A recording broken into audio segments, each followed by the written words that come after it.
Hey, welcome back to the channel, y'all. I'm JB, I'm Nada. and we just watched episode 4 of The Last of Us, season 2. Yep. So Let's let's talk talk about about it. it.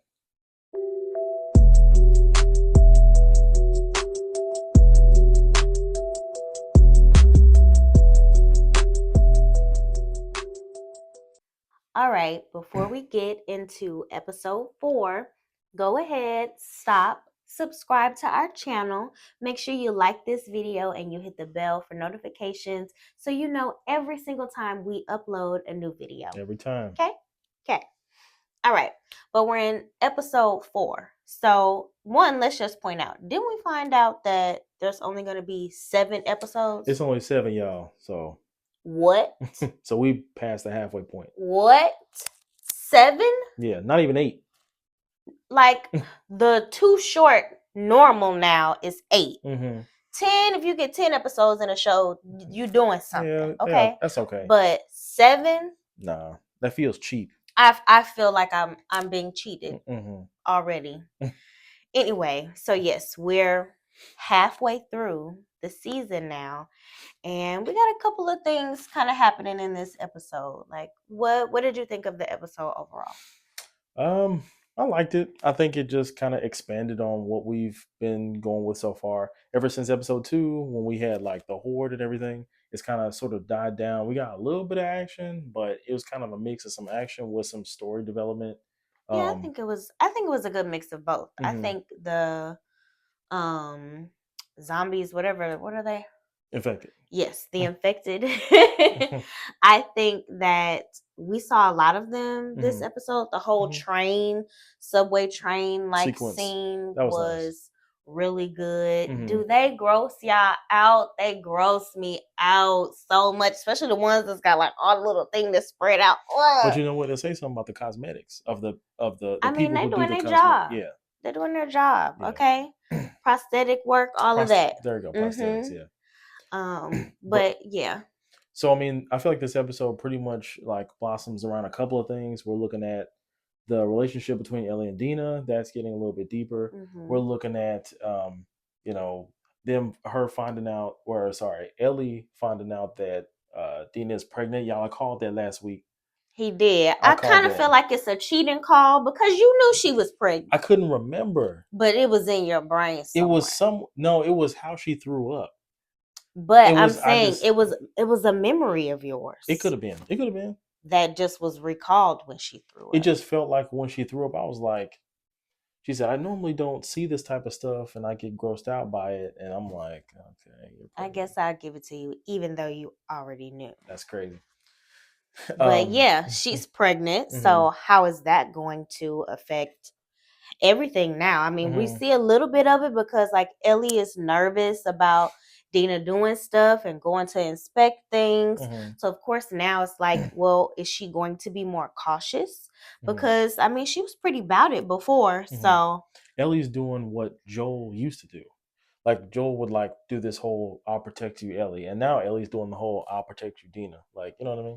okay, so let's just get into it. How do y'all feel about just how everything unfolded? Of course, they went through this big traumatic moment with one another where they were really like they could have lost their lives. And it was the setup in that. It was like at the beginning we saw her going to the store. She recreated that the scene from the game with the guitar, and you see like Dina sort of fall for her in that moment. And so I think Dina is like thinking, man, we could be this together, we could be that together, almost imagining a life with her. And then it sort of gets dashed when Ellie puts her arm out and the zombie bites her, and Dina sees it and immediately thinks, I gotta kill her now. And so all of that stuff that she was imagining like erodes away. And now she's like, I gotta do one of the hardest things that I've ever had to do.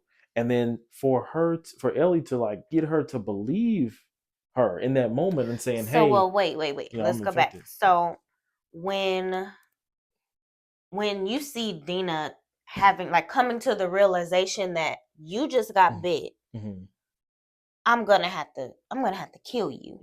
I liked how that was depicted. Like you could just see her. She's confused. She's worried because, like, I mean, I just saw you get bit. Like I'm gonna have to kill you now. Like I think they showed that moment very well. I think they did. With like her caution. Yeah. And now Ellie is like, how do I prove this to you?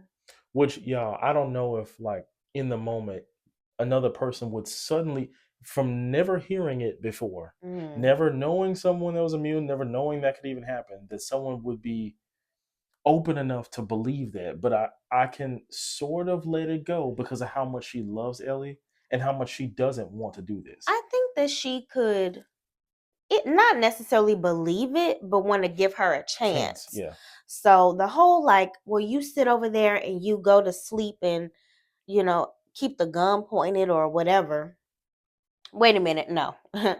You sit over there and we gonna be up and I'm keeping the gun pointed. So the moment I see you get the twitching and you start, no, I'm shooting you. Yeah.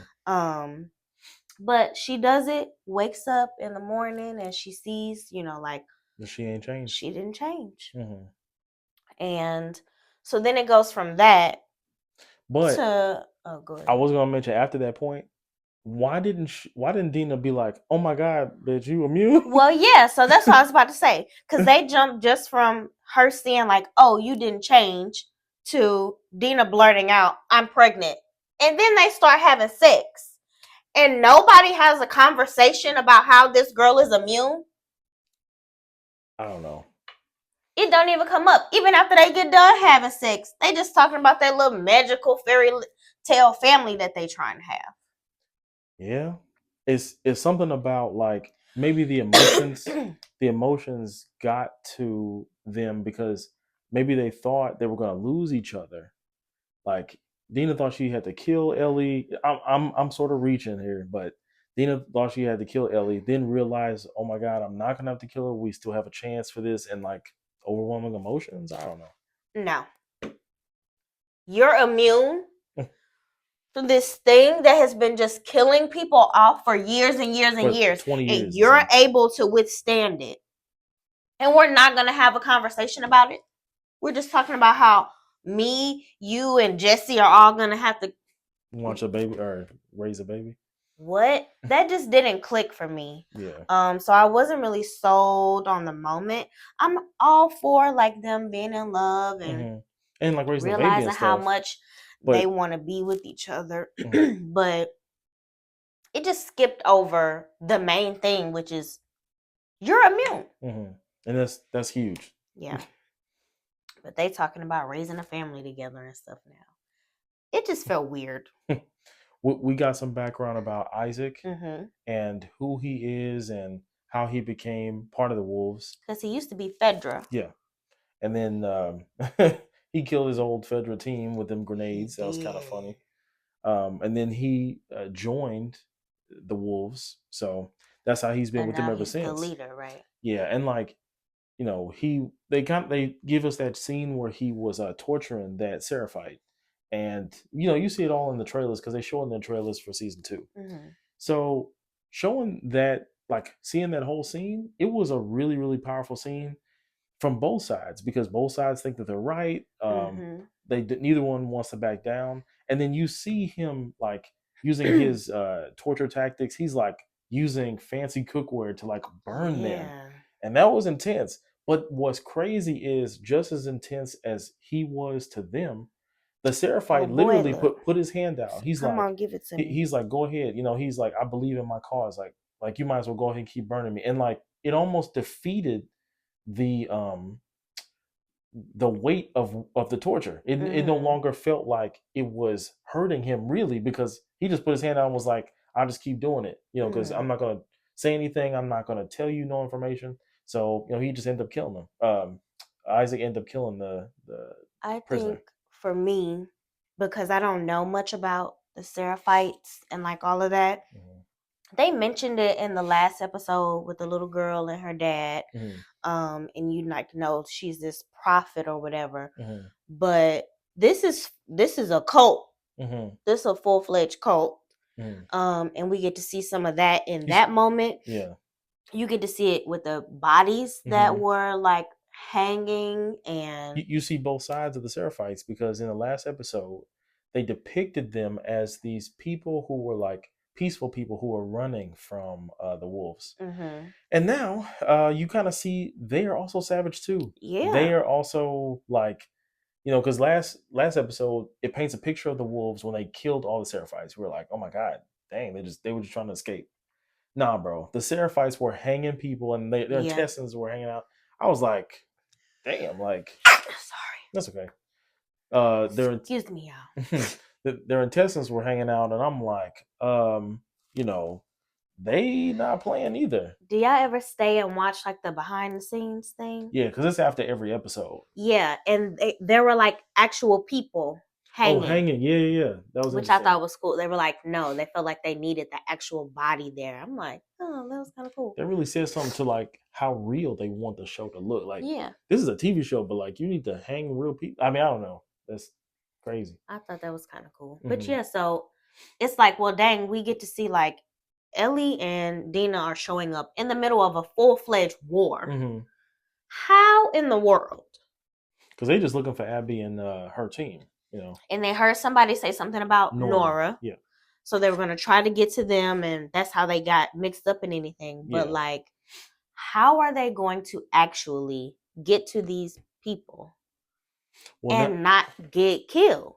I mean, now they do have a lead, y'all. I mean, they're focusing on finding Nora, and they know where she is. At the end of the episode, I could have sworn they like saw across like a couple of buildings, and they saw one that was like a firefight was going on or whatever, like some shooting was going on. So they know that's where Nora is. So they're like, because they had a radio and they were listening. We can get to Nora, we can get to Abby. So yep. So I mean, we'll kind of see in the next episode what happens, if they can find Nora, if they can interrogate her or whatever. But we'll see what happens. I know that the game has like, how this is supposed to go. It's not giving realistic to me, but I don't know. I guess we're just gonna see. Episode 5 is coming out this Sunday. So make sure you all have caught up. You've watched our videos. You've watched the show. And get ready for episode 5. Thanks for watching, y'all. See you later.